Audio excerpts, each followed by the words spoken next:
नाज़ नवाज़ न्यूज़ में भलीकार आऊं संझा सही आवां बिशारत सुमरो हलंदासी हेलाइसर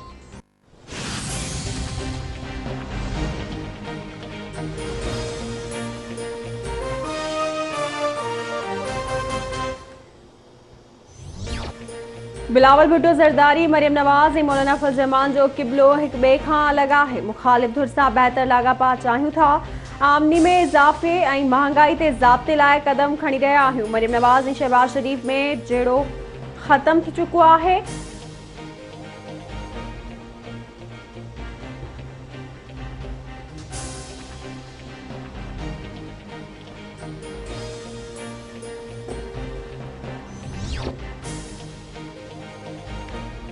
पीपल्स पार्टी इक़्तिदार में ईंदी त आवाम खे अटो लटो ऐं अजो मिलंदो।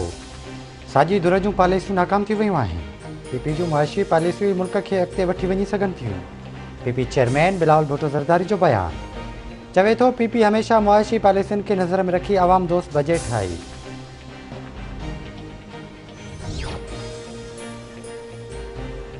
मुल्क में कोरोना वायरस जा हालिया जारी वायरस विघे वधीक 84 मरीज़ पहुची विया। गुज़िरियल 24 कलाकनि दौरान 1923 नवां केस रिपोर्ट। सिंध में 3,22,350, पंजाब में 3,41,789, केपी में 1,34,072, इस्लामाबाद में 81,626, बलूचिस्तान में 25,589, आज़ाद कश्मीर में 19,456 ऐं गिलगित बल्तिस्तान में 5,629 नवां केस रिपोर्ट।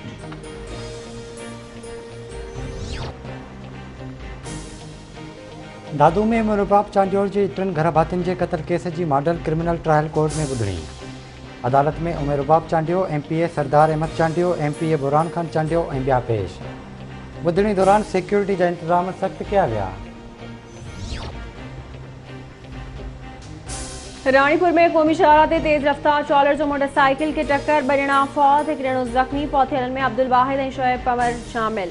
मटियारी में मेमर टाउन वर ट्रॉलर जो मोटरसाइकिल खे टक्कर, औरत फौत, 2 ॼणा ज़ख़्मी। ज़ख़्मियुनि खे तिबी इमदाद ॾियण बाद सिविल अस्पताल हैदराबाद मुंतक़िल कयो वियो। जाती वेझो शेरखाना रेगुलेटर वटि मोटरसाइकिल जो टक्कर लॻण सबबि नीगर अब्दुल रज़ाक शीदी फौत।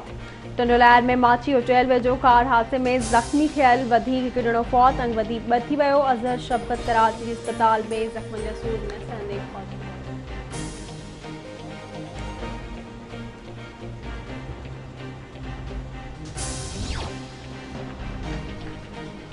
सिंध जे टिनी बैराजनि ते पाणी जी खोट बरक़रार। गुडू वटि पाणी जी खोट 30 सैकड़ो थी वई।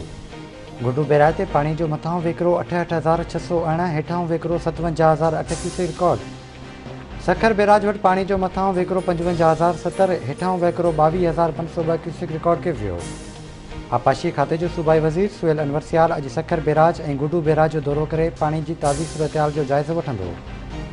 सूबाई वज़ीर खे आपाशी खाते पारां पाणी वहिकरनि बाबति ब्रीफिंग ॾिनी वेंदी।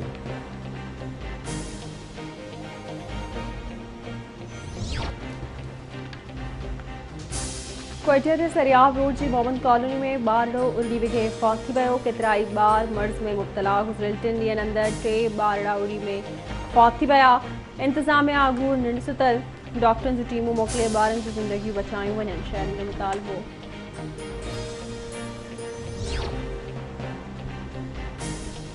थुल्ह ऐं भरपासनि वारनि इलाइक़नि में उड़ी जी मर्ज़ ते ज़ाब्तो न अची सघियो। उड़ी विघे नीगर जान मोहम्मद शेख फोर्स सिहत खाते तरफ़ां के बि जोगा उपाउ न वरिता विया। कंदकोट वेझो ॻोठ छता ॾाहणी में उड़ी विघे 3 सालनि जो नीगरी फोत थी वई। ॻोठ में केतिराई ॿारड़ा उड़ीअ में मुब्तला। ॻोठाणनि जो सिंध सरकार खां सिहत जूं टीमूं मोकिलण जो मुतालबो।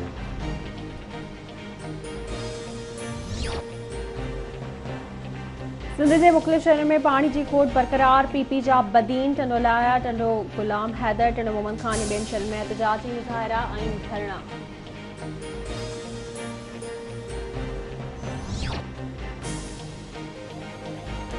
ऐं पिथेरो वेझो नीगर गुलाम मोहम्मद सोलंकी पाणी जी खॾ में ॿुॾी फोत थी वियो।